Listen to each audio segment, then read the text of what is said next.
Bom dia a todos. A partir desse momento, estamos gravando a nossa aula. Eu peço para vocês que coloquem o nome no chat. Fico feliz aí com a presença. Daniel Henrique, seja bem-vindo, Daniel. Espero que seja uma constante. Eu sei que andou um pouquinho afastado e eu estou sentindo falta das suas atividades. Então, nessa recuperação que vai começar semana que vem, Daniel, faz a recuperação. Nós tentamos, nos reunimos ontem, eu fiquei até 18 horas, 18h20, em reunião com os professores, para tentar montar uma forma da recuperação não ficar impossível. Fácil não vai ficar, porque não está sendo fácil, mas nós fizemos de tudo para que essa recuperação seja possível de ser feita nesses dias aí que nós vamos ter do dia 24 até o dia 18 de setembro. Para aqueles que não fizeram essas atividades, façam. Passando a semana de saco cheio, pode tirar as dúvidas. Nessa semana, eu prometo para vocês que eu vou tentar, na medida do possível, ficar afastado do celular. Eu estou precisando de uns dias realmente para não ficar preso às lições. Então, aqueles que não fizeram as atividades, nós montamos um sistema que vocês vão receber o link por área. Então, vai ter, são atividades individuais, mas vão ser mandados por área. Para não se perder no grupo, vocês vão receber em PDF todos os links da área de humanas, depois da área de ciências da natureza e matemática e ciência da natureza e da linguagem, códigos de linguagem. Então, eu peço para vocês que não fizeram, corram atrás.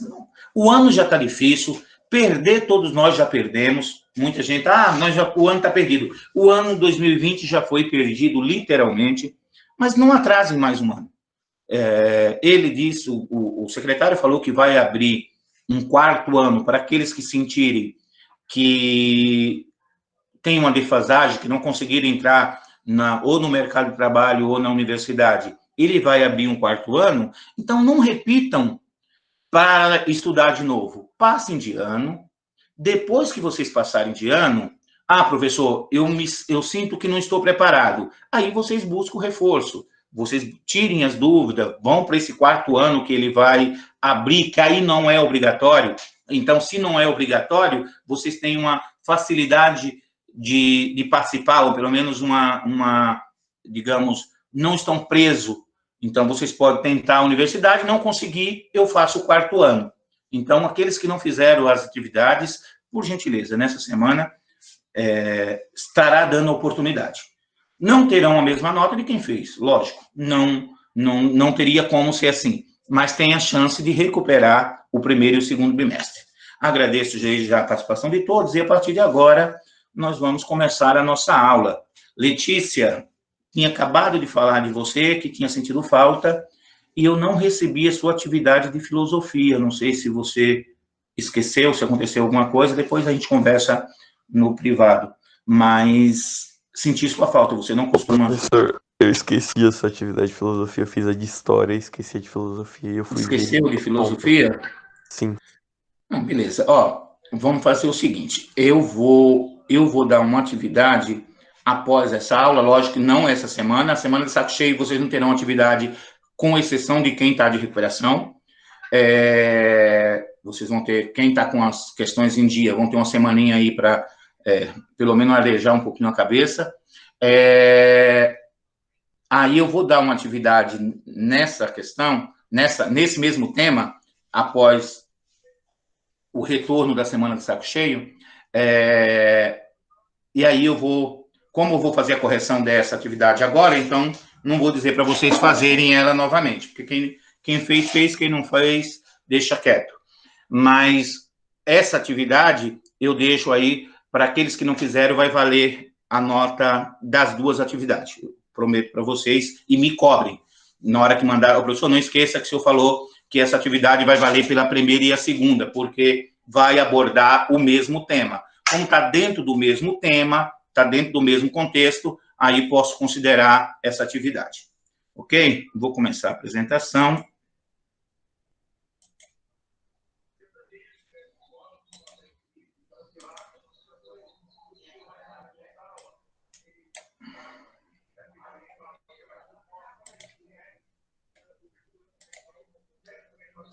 Aparece para vocês? Aparece. Ok. Sim. A partir desse momento, pessoal, se alguém pedir para participar lá, vocês me avisem, porque eu não tenho acesso. Só um minutinho. Filho, Pedro, me pega o fone, por favor.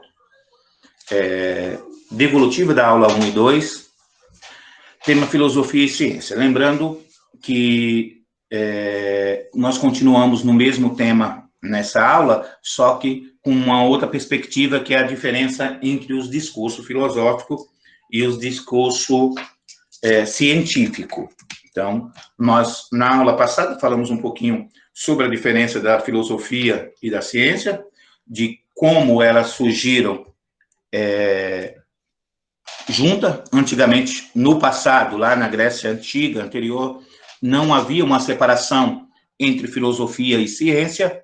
A partir da modernidade, a partir ali de René Descartes, começa ali uma separação. A ciência vai tomar um outro rumo. A filosofia ela vai continuar o seu caminho, que é a tentativa de compreender ou de explicar o todo, e a ciência ela vai tomar o caminho das partes, ou seja, a ciência ela vai se fragmentar e vai tentar explicar as coisas por área. Então, aí aparecem as ciências biológicas, químicas, física, e assim por diante. Então, dentro da própria medicina, vai surgir aí as várias áreas da medicina. Então, todo médico é clínico geral, eles têm uma formação geral da área de medicina e depois eles passam a se especializar. Então, a filosofia vai se debruçar sobre o todo e muitas vezes criticar, e quando a gente fala criticar, não é falar mal, mas é fazer uma reflexão sobre como a ciência está acontecendo. A filosofia não se afastou da ciência e também não acho que a ciência se afastou da filosofia. Toda ciência ela começa com indagações que são típicas da filosofia, e depois a ciência vai tentar ir para a questão da prova, de comprovar ou de buscar um resultado final, enquanto a filosofia ela não tem a presunção de explicar as coisas ou de buscar uma prova. A filosofia ela vai buscar questionamento sobre, muitas vezes, até sobre a própria filosofia. A filosofia, às vezes, ela vai analisar, ela vai fazer uma crítica, uma reflexão sobre ela própria. Então, eu passei, filosofia e ciência foi nosso tema, falamos sobre a ciência como forma de conhecimento, que tenta explicar de forma racional, objetivamente, o mundo. Então, essa é a tentativa da ciência, foi o tratado na nossa última aula. A ciência tenta visar o domínio e o controle da prática da natureza, é um conhecimento sistemático. Professor, e a filosofia? Não, não, também. A filosofia é um conhecimento sistemático, mas voltado para a episteme, voltado para o conhecimento, para a razão.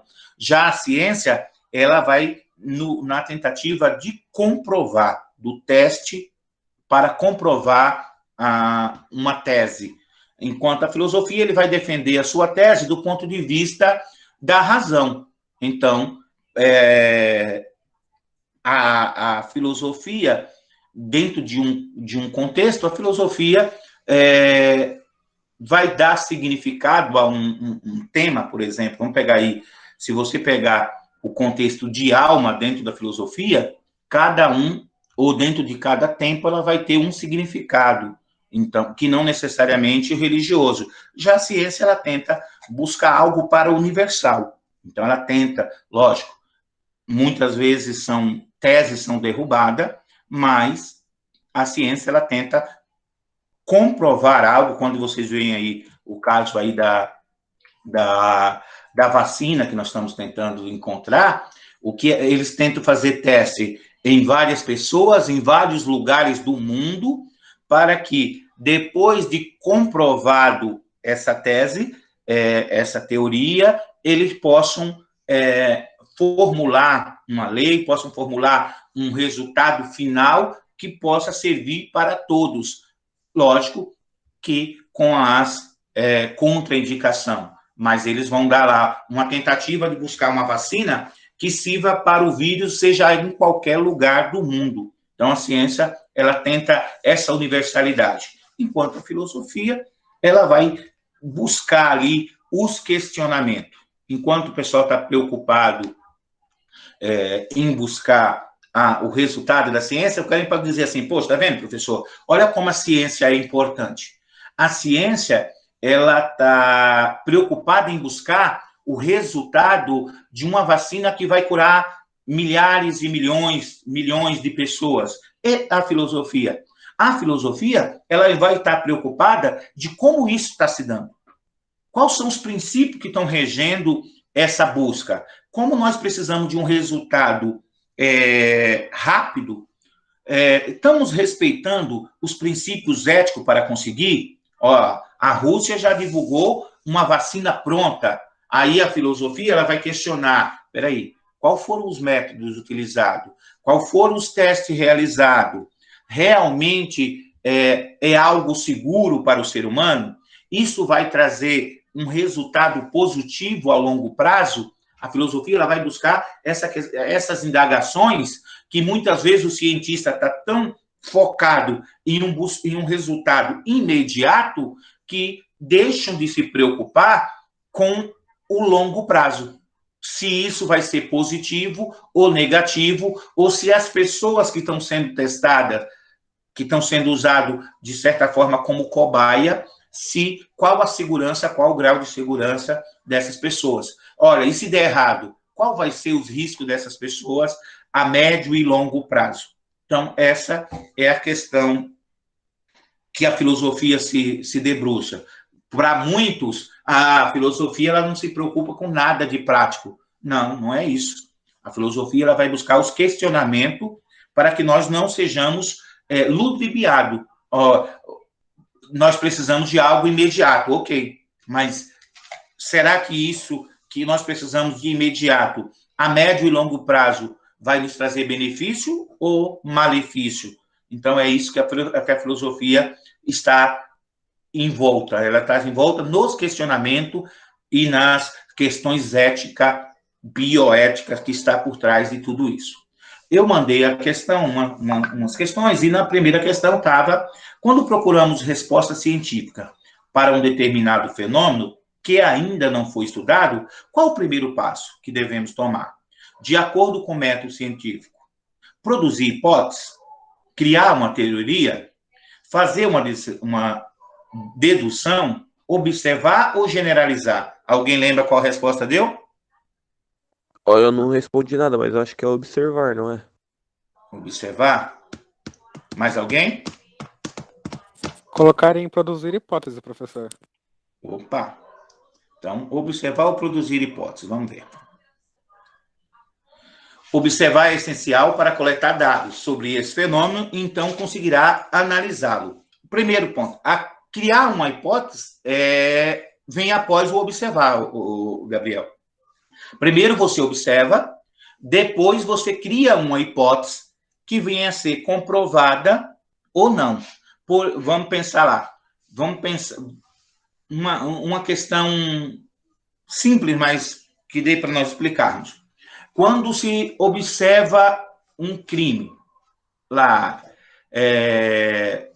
o investigador, o cientista que vai investigar, lá quem assiste os CSIs da vida, primeiro ele observa a cena, depois ele cria uma hipótese. Olha, provavelmente essa pessoa foi vítima de um latrocínio. Ah, beleza. Por quê? Porque alguns objetos foram retirados da casa e essa pessoa foi encontrada morta. Ok. Eu analisei, criei uma hipótese, uma tese, que depois eu vou tentar comprová-la. Olha, pode ser comprovado ou não. O cientista é a mesma coisa. Ele parte da observação, da análise de algo, que aí vamos pensar, nós temos um objeto de estudo, um vírus, uma questão social, vamos pensar do ponto de vista das ciências sociais, a questão da homofobia, a questão da violência doméstica. Olha, está acontecendo muito isso, eu passo a observar, depois eu crio uma hipótese, olha, o confinamento está causando, pode estar aumentando, está sendo por trás do aumento do caso de violência doméstica. E aí eu vou fazendo a minha pesquisa, analisando a minha pesquisa, coletando dados. Quando eu tenho uma gama de dados, eu vou criar a minha teoria, ou defender a minha teoria, que vai se transformar em lei ou não. Então, parto primeiro da observação, crio hipóteses e assim vou testando até chegar à comprovação.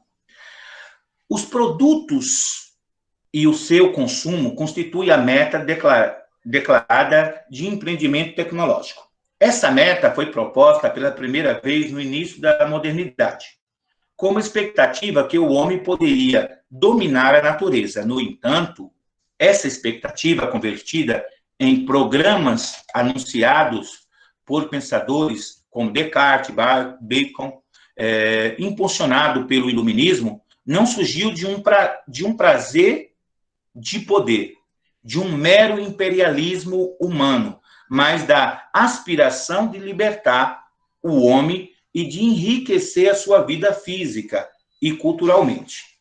Os autores da filosofia moderna, notadamente Descartes e Bacon, uns chamam Bacon mais Bacon, e o projeto iluminista concebe a ciência como uma forma de saber, que almeja libertar o homem das intempéries da natureza.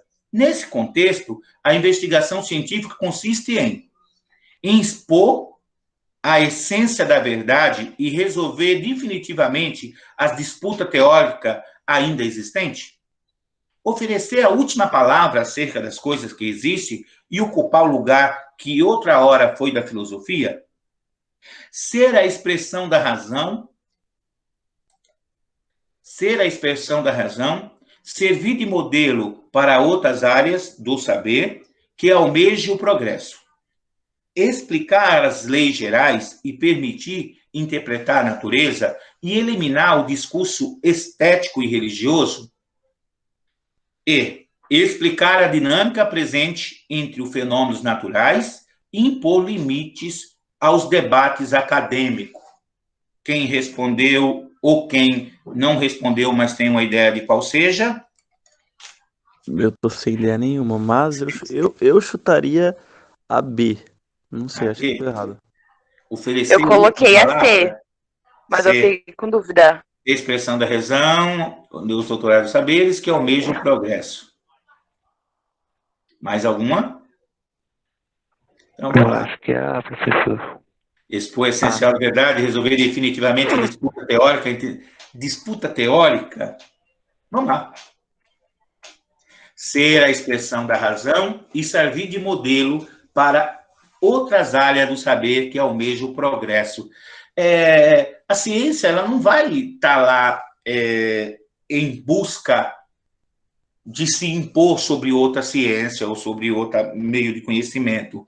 Mas, como nós estamos falando do período da transição da Idade Média para a Idade Moderna, ela vem como expressão da razão. Era um modelo era um momento onde os cientistas, os filósofos, ele acreditava que através da razão você poderia explicar todos os fenômenos, seja ele da natureza, naturais, e assim buscar o progresso do ser humano e das coisas em si. Então, o objetivo era ser a expressão da razão. Ok? Então, sempre quando se fala em questão da ciência, lembre que está sempre buscando a questão racional, de você buscar, lógico, de forma empírica, mediante a experiência, mas ser parte sempre da razão. Buscar os consensos, buscar os resultados mediante a razão. O Circo de Viena foi Professor, importante. Oi, vê se a Taya pediu pra entrar aí, por favor. só um minutinho. Pronto. Olá, Toia, seja bem-vinda. Desculpa, mas quando eu estou apresentando eu acabo não vendo. Se alguém for pedindo, gente, vai me ajudando aí, porque eu estou sem o celular aqui perto, eu não consigo perceber quem está pedindo.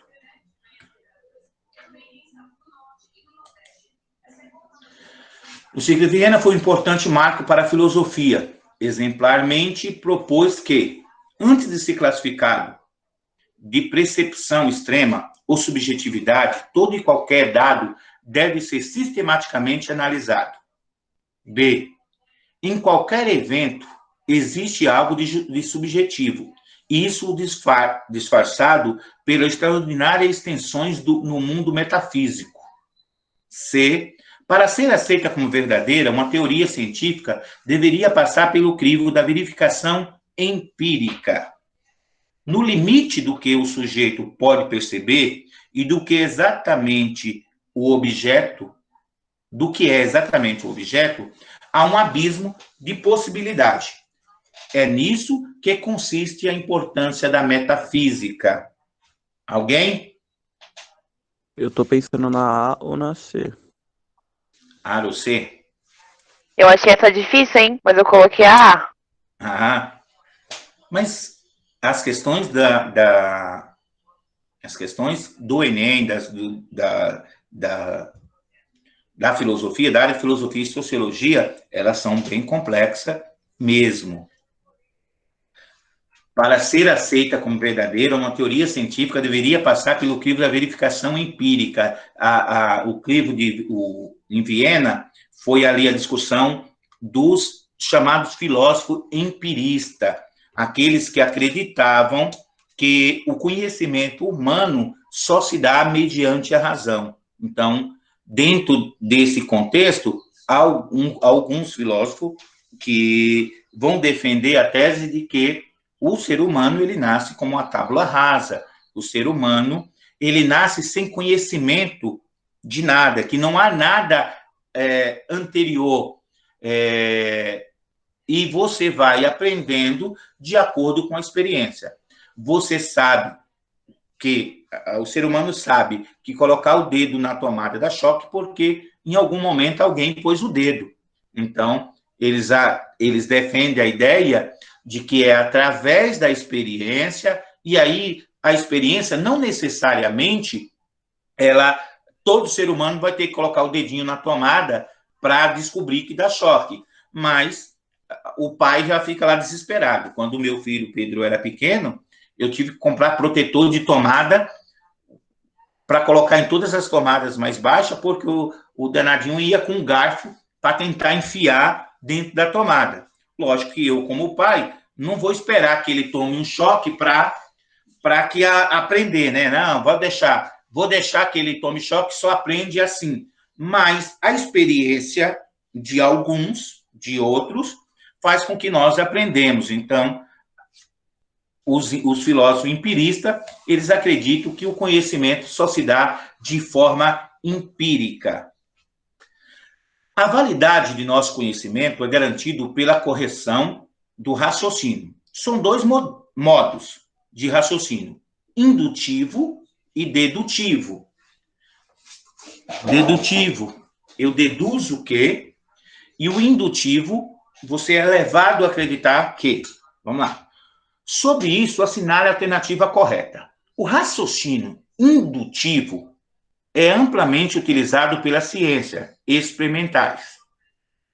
O raciocínio indutivo parte de uma lei universal, considera válida por um determinado conjunto, aplicando-os aos casos particulares desse conjunto.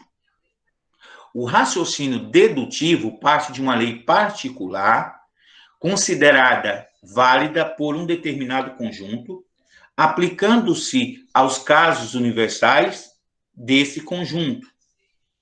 O raciocínio dedutivo é uma argumentação na qual, a partir dos dados singulares suficientemente enumerados inferimos uma verdade universal. E o raciocínio indutivo é argumento cuja conclusão é inferida necessariamente de duas premissas. Se, somente se. A parte da lógica aristotélica. Alguém arrisca essa? Essa daí eu não faço ideia. Mas eu pensei na C, eu não sei se tá errado, mas é isso. Foi a primeira que eu dei uma olhadinha e pensei nela, mas eu acho que... Parte da lei particular considerada válida? Vamos para a resposta. O raciocínio indutivo é amplamente utilizado pelas ciências experimentais. Você parte na questão indutiva, você vai utilizar, a ciência vai utilizar, por quê?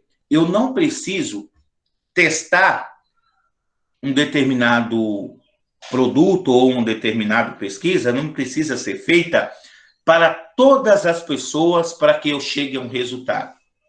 Eu vou pegar lá amostras-se e ali eu faço um teste em amplo, olha, faço em um determinado grupo, se eu estou fazendo lá o teste para o determinado vírus.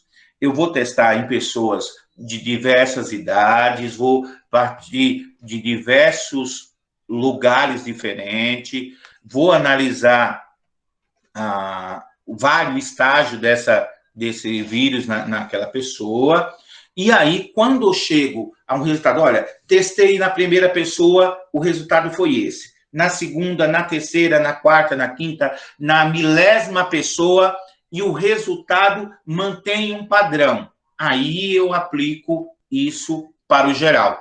Olha, para quem está com essa determinada situação, é indicado esse tal medicamento, essa tal vacina.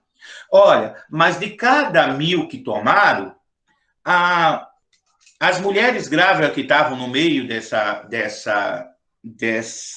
teste, elas tiveram efeitos colaterais, elas tiveram complicação. Então, a maioria das mulheres grávidas que tomaram essa vacina ou esse medicamento, ela teve uma reação que não foi legal. Opa, então aí você coloca lá. Indicado para pessoas assim, assim, assim, contraindicado para aquele determinado grupo. Ah, mas, professor, dipirona faz mal para a mulher grávida.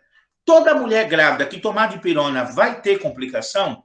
Não necessariamente.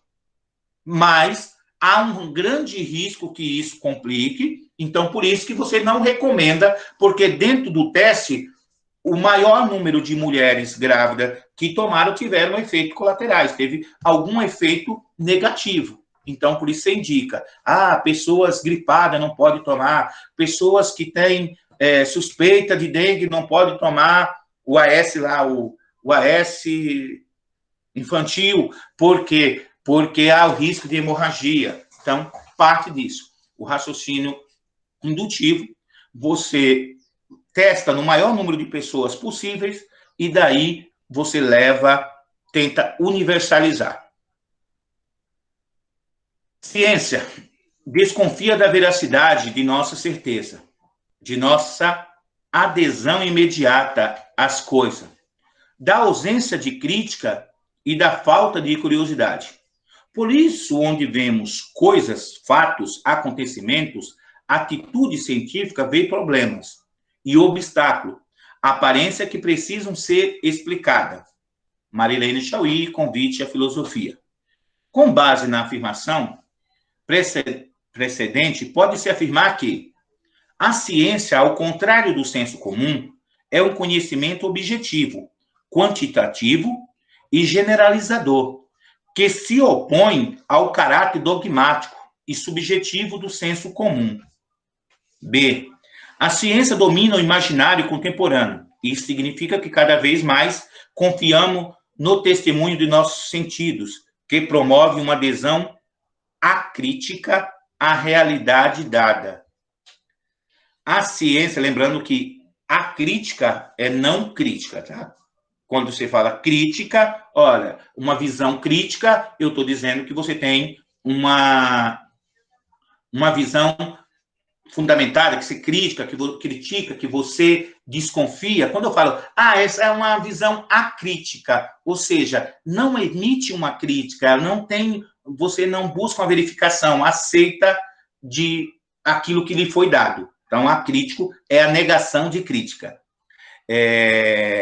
A ciência existe para confirmar as nossas certezas cotidianas, utilizando um pensamento sistemático que despreza o trabalho da razão. A rigor, a ciência completa o senso comum, mas banindo os obstáculos, problemas, observados por nossa percepção imediata das coisas. Essa eu acho que não está tão complicada. Qual que nós tentaríamos? A C. A C, para afirmar a nossa Eu vou na certeza. D. Rigor, a ciência complementa o senso comum. DB. Mais alguém? Eu chuto a A. Opa, aí já melhorou. A ciência, ao contrário do senso comum, é um conhecimento objetivo, quantitativo, generalizador. Quando fala generalizador, não quer dizer que se generaliza do ponto de vista negativo, mas assim, eu parto de um objetivo, de uma quantidade, como eu falei anteriormente, de um determinado grupo a ser pesquisado. Depois eu generalizo, ou seja, é impossível que eu teste todas as pessoas no mundo com coronavírus para me saber qual a ração, misericórdia. Eu estou com a cachorrinha nova aqui, estou pensando em ração. Qual a vacina que vai fazer bem à maioria das pessoas? Então, eu testo uma quantidade de pessoas e depois que eu tenho os resultados de vários grupos, eu vou generalizar, eu vou passar aquilo para todos, mas eu primeiro fiz um teste em um número considerável de pessoas. Aí eu posso dizer, olha, faz bem ou não faz bem. Que se opõe ao caráter dogmático e subjetivo do senso comum. O senso comum, quando fala de dogmatismo, é aquela coisa que já está enraizada. Quando nós falamos de dogma, não vem só da religião. Há pessoas que são dogmáticas do ponto de vista da própria ciência.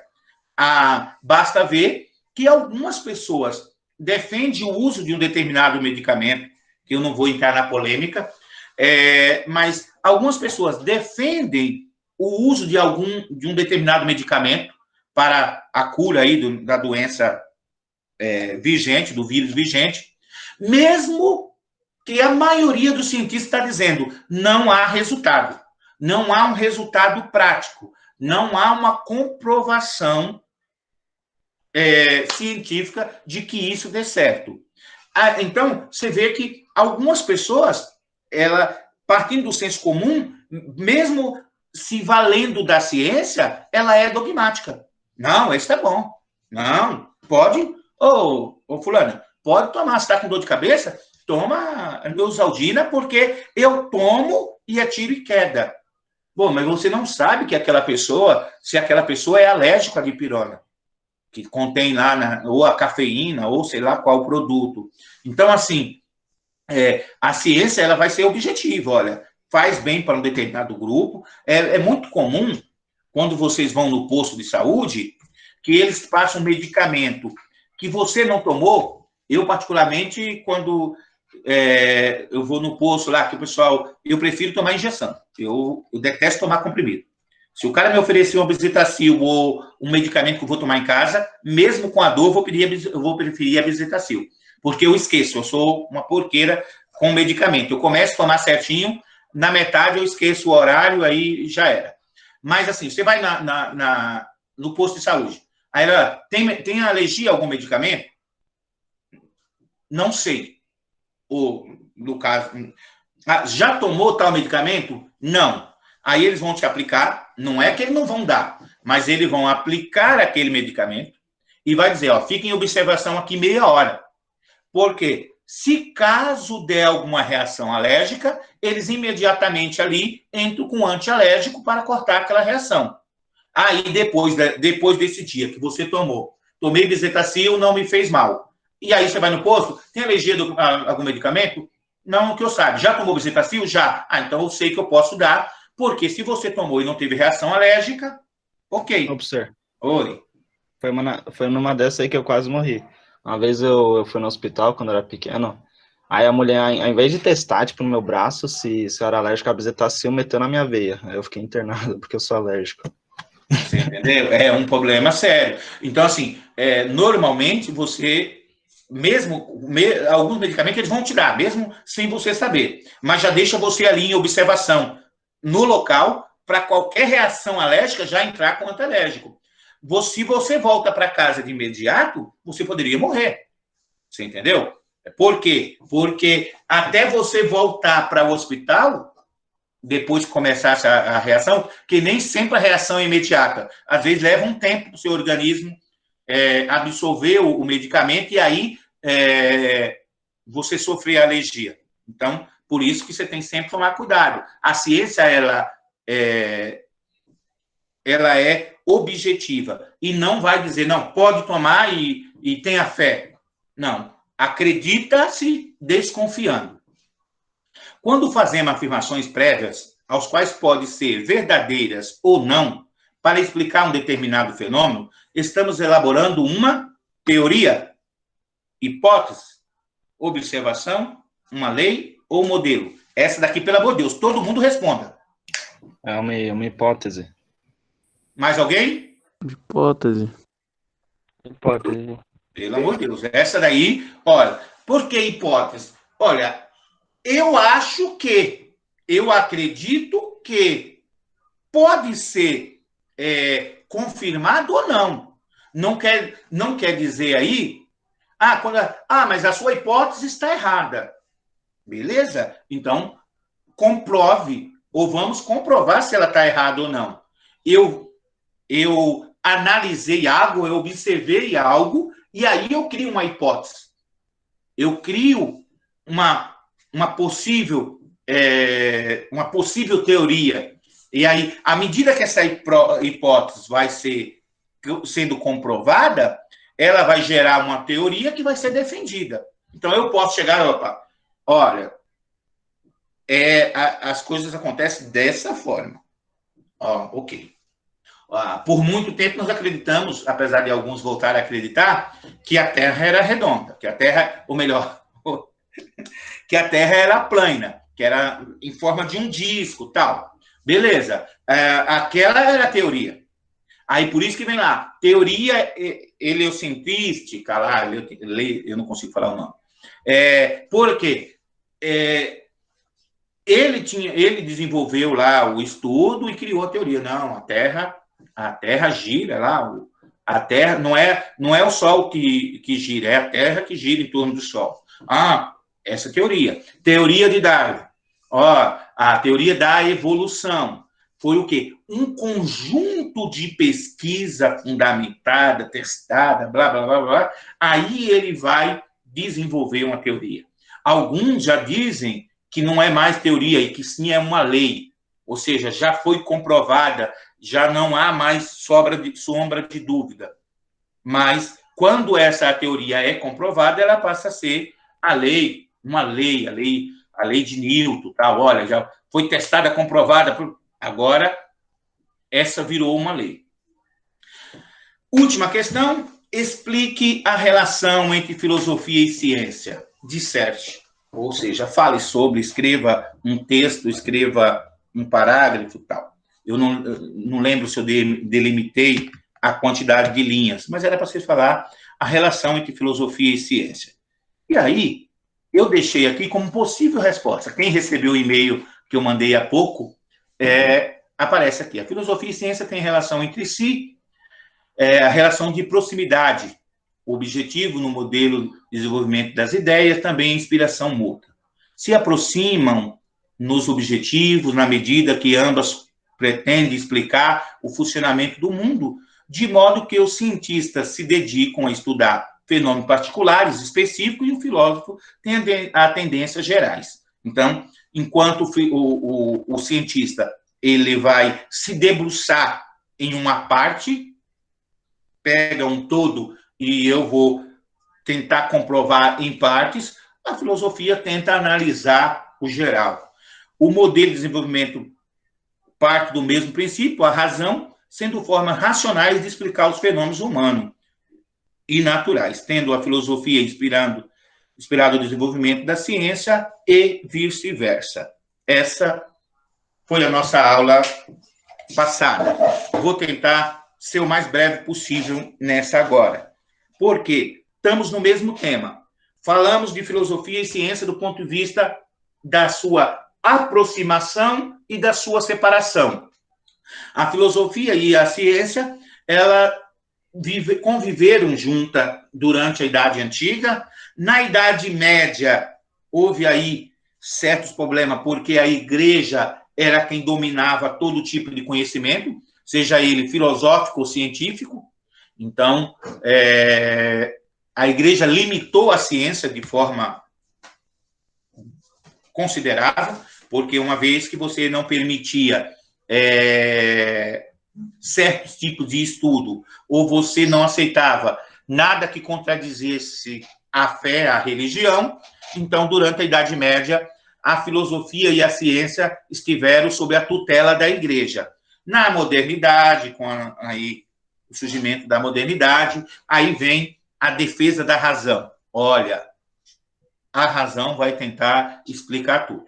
Nesse momento, nós vamos estudar as características do discurso filosófico e comparando com o discurso científico.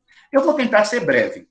O objetivo é que, após essa aula, os educandos possam aprofundar a compreensão sobre o que é a filosofia, valendo-se da comparação com o conceito de ciência, e compreender e diferenciar o discurso filosófico do discurso científico. Eu acredito que vocês, na maioria, já conseguem perceber quando um discurso é científico e um discurso filosófico. Às vezes, quando um cientista vai tratar um tema e um filósofo vai tratar o mesmo tema, vocês vão perceber que, de cara, você percebe a diferença. As habilidades estão relacionadas com os objetivos, que é compreender a diferença do discurso filosófico e o discurso científico, e aprofundar a compreensão sobre o que é a filosofia, valendo-se da comparação com o conceito de ciência. Então, lembrando sempre que não há aí uma distinção tão clara, assim, do ponto de vista, não há uma aceitação de que a filosofia ela tem alguma utilidade. E a filosofia não se preocupa em ser útil mesmo. Tem um texto da Marilene Chauí, que depois eu vou disponibilizar para você, que diz útil e inútil. Então, ela fala sobre a utilidade e a inutilidade da filosofia. Do ponto de vista da prática, a filosofia ela é inútil e pretende continuar sendo inútil. Ela não está lá querendo bater o martelo. A filosofia só quer que vocês olhem o mundo de uma forma que não seja tão simples as coisas. Porque aquilo que é simples, aquilo que normalmente é natural do ponto de vista do senso comum, muitas vezes são situações que foram criadas, seja pelas políticas, pela religião, por qual meio for, para dominar e limitar o ser humano. Eu vou fazer a leitura rápida de um texto de como filosofar é aprender a morrer. Então, eu vou só pegar aqui o tema morte e falar um pouquinho sobre o que um filósofo vai falar sobre a morte, um texto filosófico vai retratar o tema morte, e como um texto científico vai retratar o mesmo tema. Diz o texto: para Cícero, filosofar não é outra coisa que preparar-se para a morte. Talvez porque o estudo e a contemplação tiram a alma para fora de nós, separam nossa alma do corpo, o que, em suma, se assemelha à morte e constitui como que um aprendizado em vista dela. Ou então, é porque de toda sabedoria e inteligência resulta, finalmente, que aprendemos a não ter receio da morte. Em verdade, a nossa razão falha. O seu objetivo único deve ser a nossa própria satisfação. Em seu trabalho, tende para que vivamos bem, com alegria, como recomenda as Sagradas Escrituras. Aí eu não sei se refere à Bíblia ou se é outro livro sagrado. Não sabemos onde a morte nos aguarda, e por isso esperamos em toda parte. Refletir sobre a morte é refletir sobre a liberdade. Quem aprende a morrer, desaprendeu de servir. Nenhum mal atingirá. Quem na existência compreendeu que a privação da vida não é um mal, saber morrer nos libera de toda sujeição e constrangimento. Presta atenção aí no texto filosófico. O filósofo lá tem uma teoria, que ele vai dizer, olha, se a morte, vamos só conjecturar, se a morte é algo inevitável, se todo ser vivo vai, hora ou outra, passar por ela, por que nós temos que temê-la? Na visão do filósofo, ele vai dizer, olha, se você já sabe que hora ou outra vai acontecer e você não sabe quando, prepare-se para tal. Como assim prepare para tal? Vamos, só estou conjecturando, estou dando uma de filósofo doido. Se eu sei que amanhã eu posso vir a morrer, para que eu vou deixar as coisas para depois?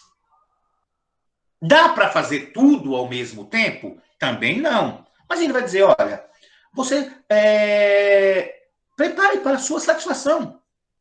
O seu trabalho tende que você viva bem, com alegria.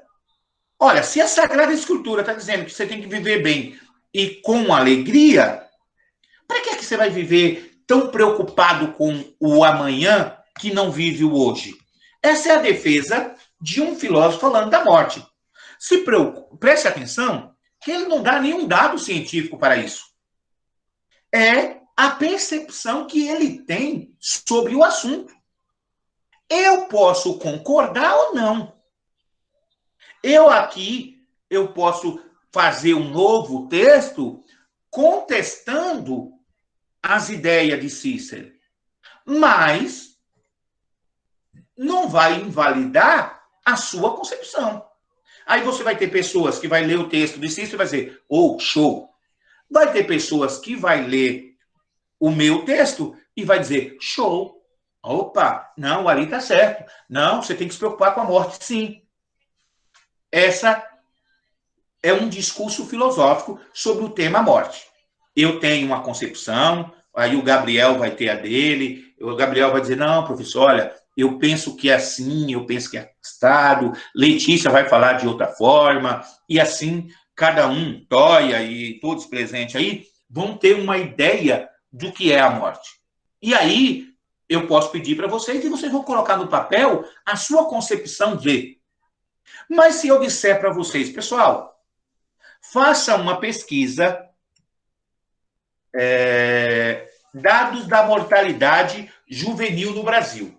Olha, aqui já é uma pesquisa, um texto científico sobre os dados da mortalidade juvenil no Brasil. O tema continua sendo a morte. Eu vou pegar uma parte desse grupo e vou fazer uma pesquisa. Aí vamos aí a característica do texto. Lembra lá como está exposta a ideia do filósofo e agora no texto científico. A taxa total de mortalidade da população brasileira caiu de 1.631 por 100 mil habitantes em 1980 para 608 em 2011. Lembrando, os dados são defasados, mas a ideia não era aqui comprovar nada, era só pegar o tipo de texto, o formato. Fato bem evidente na melhoria da esperança de vida da população. Olha, se em 80 em cada 100 mil habitantes, 631 morria, agora 608, quer dizer que houve uma queda aí no número de mortes. Então, melhorou a expectativa de vida. Fato evidente na melhoria da esperança de vida na população. Esse é um dos indicadores cuja progressiva melhora possibilitou significativos avanços no índice de desenvolvimento humano dos últimos anos. Apesar dos ganhos globais, a taxa de mortalidade juvenil manteve-se praticamente estagnada ao longo do período, ainda com um leve aumento, passando de 127 em 80 para 136 jovens mortos em 2011. Tal diferença nos ritmos da evolução da mortalidade já está a indicar a existência de um processo diverso às características da mortalidade juvenil, não permanecer congelada ao longo do tempo. Mudaram radicalmente a sua configuração a partir do que poderíamos denominar de novos padrões de mortalidade juvenil. Opa, a pesquisa já vai dizer que há um novo padrão. Antes, os jovens morriam de certa forma. Agora, muda-se o padrão no estilo de morte. Estudos históricos realizados em São Paulo e Rio de Janeiro, mostram que as epidemias e as doenças infecciosas, que eram as principais causas de morte entre jovens 5 ou 6 décadas atrás, foram sendo progressivamente substituídas pelas dominadas causas externas, principalmente acidente de trânsito e homicídio. Essa aí que ele já vai mostrando que há uma diferença no padrão das mortes. Os jovens antes morriam de doença, de epidemias e doença infecciosa. Agora, já há um modelo, já há um novo número crescente de morte que são decorrentes dos acidentes de trânsito e de homicídio. Em 80, as causas externas já eram responsáveis por pouco mais da metade de 52,9% do total de mortes entre jovens no país. Já em 2011, 46.920 óbitos juvenis registrados pelo SIM, Subsistema de Informação, 34 mil tiveram sua origem nas causas externas, fazendo esse percentual elevar-se de forma dramática. Em 2011, quase 3/4 dos nossos jovens, ou seja, 73% morreram por causas externas. Antes era 52%. Agora, são 73% que morrem por causas externas, ou seja, não é por doença, não é chamada aí, teoricamente, de morte natural. O maior responsável por essa mortalidade são os homicídios, cessam a vida da juventude, apesar das quedas observadas entre 2004 e 2007, resultando no impacto de estratégia de desarmamento da época dos políticos pontuais de enfrentamento à violência em algumas unidades da federação, notadamente São Paulo em segundo lugar, Rio de Janeiro. Aí eu coloco aqui 2 perguntas disparadoras. 3, melhor assim. Preste atenção. Eu falei da morte, da perspectiva de um filósofo está falando da morte. Quando o filósofo está falando da morte, ele não está preocupado em provar nada para ninguém, ele apenas está falando da morte como se fosse, assim como um poeta ia falar. O filósofo vai falar da morte de uma forma, o poeta vai falar de outro, mas o cientista, você presta atenção que ele tem um foco em comprovar as causas da morte juvenis. Os 2 textos trazem opinião dos seus autores. Você percebeu no texto 1, falando da morte, e no texto 2, os 2 textos trazem opinião dos seus autores? Vocês percebem opinião nos 2 textos? Sim, professor. Sim? Na real, que aparece muita opinião do autor filosófico e já no... ai, peraí que o meu celular caiu. Pronto. Já no científico, ele usa mais a questão dos dados. E aí, tipo, fica meio em dúvida se ele utilizou a opinião dele. Mais alguém? Esse silêncio significa que concordam ou discordam do Moisés? O silêncio abençoado. Então vamos lá, Moisés. Moisés e todos presentes. De fato, ó, o texto 1, ele é claramente a opinião do autor. Ele não comprovou nada. Ele vai dizer, ó, aprender a morrer, blá, blá, blá, blá. Você pode até simpatizar ou não com o texto, mas ali é a opinião dele.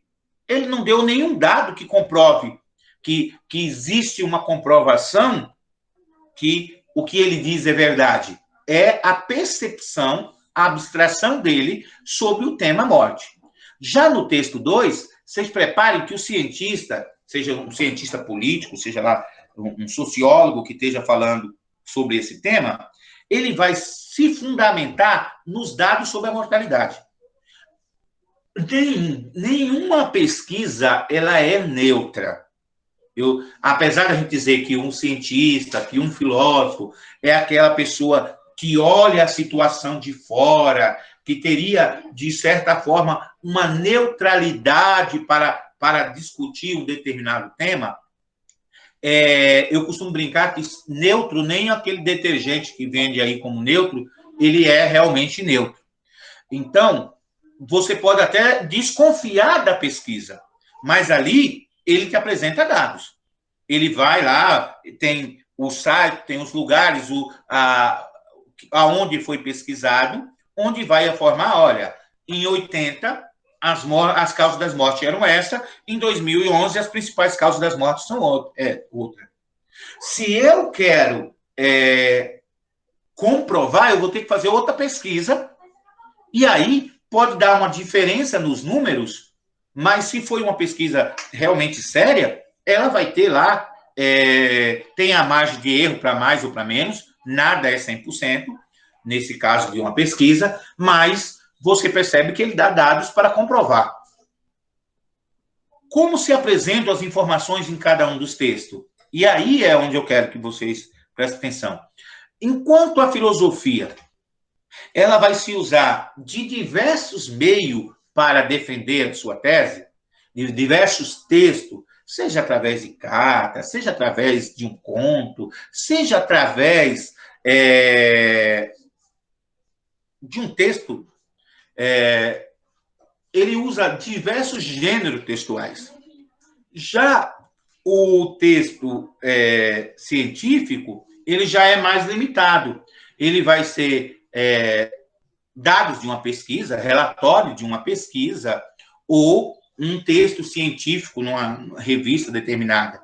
Então, lembrando sempre que o cientista ele vai sempre na tentativa de comprovar algo, e enquanto o filósofo ele vai tentar despertar algum sentimento, despertar a parte crítica das pessoas para chamar a atenção de um determinado ponto. No texto de Cícero, que é o texto filosófico, ele vai, se você for ler ele com mais atenção, com mais cuidado, você vai ver que ele só vai estar chamando a atenção para as pessoas, olha, aprendam a viver. Não se preocupe com aquilo que é inevitável. Olha, lógico, você não vai andar dissolutamente, não é você sair que nem um louco, porque diz assim, já que eu vou morrer a qualquer momento, eu vou viver tudo que eu posso em um dia. Não é isso. Mas ele vai dizer o seguinte, não fique preso a certas convenções, a certos medos, se o fim último do ser humano é a felicidade. Busque a sua felicidade. Tente ser feliz hoje, porque você não sabe quanto tempo você vai ter. Então, não deixe para ser feliz amanhã, porque esse amanhã pode não vir. Essa é a visão. Já o texto científico, ele não vai dizer, na minha opinião, o jovem morre disso. Não. Ele foi buscar dados e comprovou, através de uma pesquisa, que o número de mortes aumentou entre os jovens por causas externas. Nessa questão, você pode dizer assim, professor, mas a pesquisa, vamos pensar em uma pesquisa política, ela é neutra? Lógico que não. Digamos, se eu quero fazer uma pesquisa sobre um determinado candidato, como eu manipular? Vamos pensar em uma manipulação de pesquisa. Se eu vou pensar num determinado candidato que é de direita extremada, que é de direita não sei o quê, eu vou fazer uma pesquisa, eu falo assim, eu vou pegar 2.000 pessoas ou 10.000 pessoas e vou fazer essa pesquisa. Eu, como quero defender o candidato X, de viés de direita, eu vou para onde? Eu vou fazer a pesquisa onde eu sei que o pessoal de direita são mais de direita. Então, eu vou para os bairros nobres, bairro de classe média, média alta, eu vou no grupos religiosos que defende a questão da direita do ponto de vista das questões,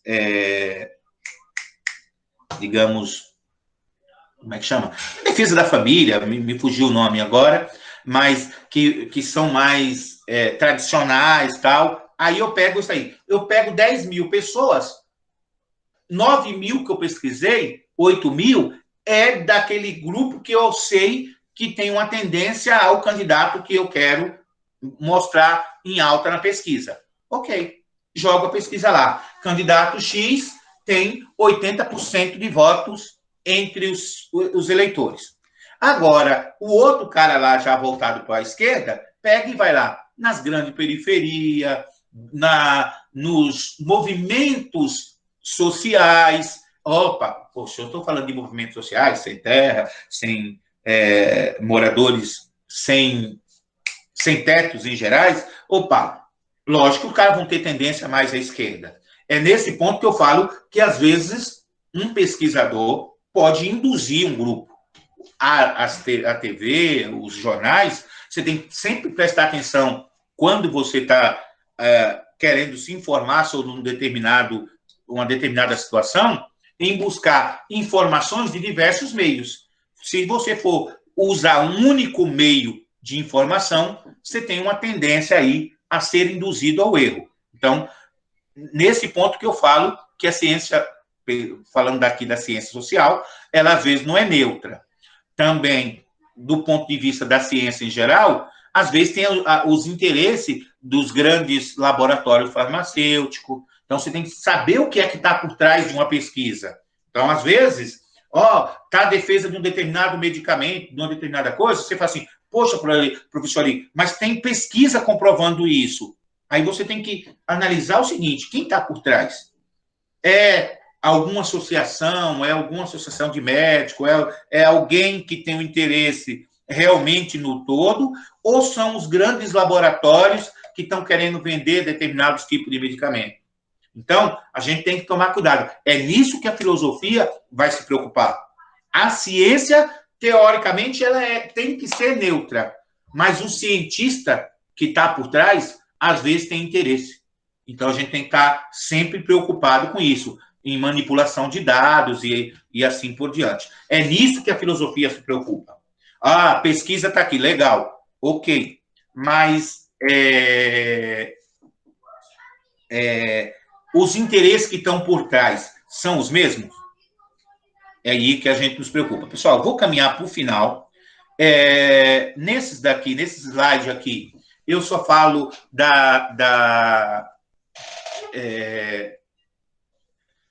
as aproximações do discurso filosófico do discurso científico, que eu já falei na primeira aula. Então, aqui fala-se que ambas modalidades de investigação são inspiradas pela curiosidade, tanto o filósofo parte da curiosidade quanto o cientista. Ambos fazem um esforço para esclarecer as suas ideias, tanto o filósofo quanto o cientista tem como premissa, tem como objetivo esclarecer. Ambos constroem a argumentação que permite a comunicação dos saberes formulados, investigados, usam metáfora para oferecer imagem mais aproximada a saber já conhecido no esforço para comunicar novos conhecimentos. Então, nada daqui é novo. Eu só deixo aqui para na hora que vocês tiverem que formular ou estudar para o Enem alguma coisa, vocês perceberem aí em que eles se aproximam e no que eles se afastam. A filosofia utiliza diversos gêneros textuais para expressar suas ideias. Já falei, carta, poema, diálogos, ensaio. Ciência não faz uso de tanto gênero. Então, a ciência ela já é mais relatório de pesquisa e artigos científicos. A filosofia questiona o método da finalidade da ciência. Ó. Aí a filosofia já vai, opa, qual é a finalidade? Vocês estão preocupados mesmo em buscar a cura ou vocês estão preocupados em trazer lucro para os laboratórios? Aí, pessoas que defendem, e aí eu não vou defender, só estou falando, há algumas pessoas que defendem que é o seguinte, existe cura de várias doenças, mas para as grandes redes farmacêuticas, os grandes laboratórios, é melhor você controlar uma determinada doença ou fazer com que as pessoas não morram dela do que necessariamente você descobrir a cura. Porque quando você descobre a cura de um determinado, vai lá, descobriu a cura da AIDS, bom, eu vendo o medicamento, mas se eu dei a cura, o lucro vai ser limitado. Agora, o que acontece? Você controla o vírus. As pessoas hoje raramente morrem de uma doença como AIDS. E os coquetéis custam milhões, então há teoria que vão dizer assim, olha, não é de interesse das grandes redes curar, é melhor você controlar as doenças. E assim sucessivamente.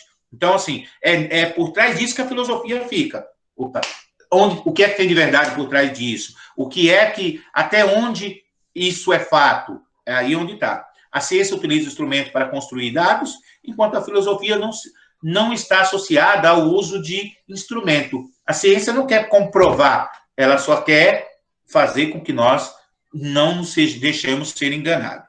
E assim vamos. Caminhando para o final, além das reflexões sobre a diferença entre os textos filosóficos e científicos, as experiências de leitura desses dois tipos de discurso contribuirá para o conhecimento não apenas das marcas próprias de cada um, mas, sobretudo, da sua importância para a formação do cidadão. Então, vamos lá. A Letícia, Bispo, estão lá fazendo a prova do Enem. Qualquer um de vocês, mas vamos lá. Aí vocês vão dizer o seguinte, poxa, eu vou fazer a minha redação lá, que vai ganhar nota 1000. Pô, mas se você é uma pessoa antenada, que tá por dentro do que está acontecendo no país, e aí vem o tema, vamos pegar um tema bem chavão aí, que eu sei que não vai cair no Enem, mas vamos pensar assim, violência doméstica. Vocês estão acompanhando o que está acontecendo, tal. Na hora que você está montando o seu texto, lógico, toda a parte gramatical, bonitinha, isso ajuda muito. Mas você faz um texto, do ponto de vista da gramática, muito bom, mas sem o conteúdo, o cara que estiver lendo lá arrebenta vocês. Mas quando vocês fazem um texto, e nesse texto aí você lança certas informações como, do ponto de vista filosófico e cientista. Ora, eu argumento e, ao mesmo tempo, eu coloco lá, poxa, Ari, mas eu não lembro qual é o percentual de mulheres que foram agredidas durante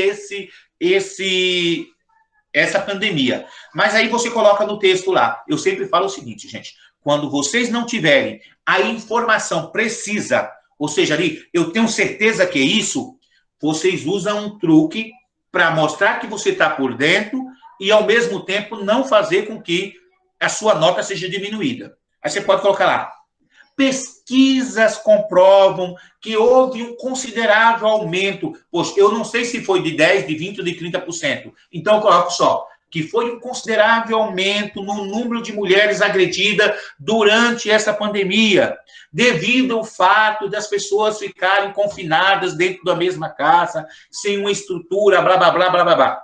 Meu, quando o cara está lendo esse texto, eu, quando leio esse texto, que tem dados, meus olhos brilham. Eu falo, caramba, fulana sabe do que está falando. Eu até falo assim, ela poderia até ter citado aqui a porcentagem, mas, de fato, houve um aumento considerável. Então, ela está dentro. Então, isso ajuda muito vocês que vão prestar. Então, a prova do Enem. Então, usar dados científicos e, ao mesmo tempo, argumentos filosóficos. Então, ambos vão te ajudar em uma boa redação. E se não existisse a filosofia? Lógico, gente, se não existisse a filosofia, vocês não teriam o prazer de, na hora do almoço, morrendo de fome e com sono, de estar me ouvindo aqui. Seria o primeiro problema.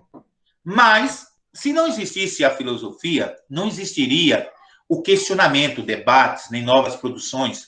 Não buscariam mais a formulação de resposta a partir de posicionamentos e ideias diferentes, levando a sociedade a responder os seus questionamentos, sempre da mesma forma, a partir de resposta já pronta.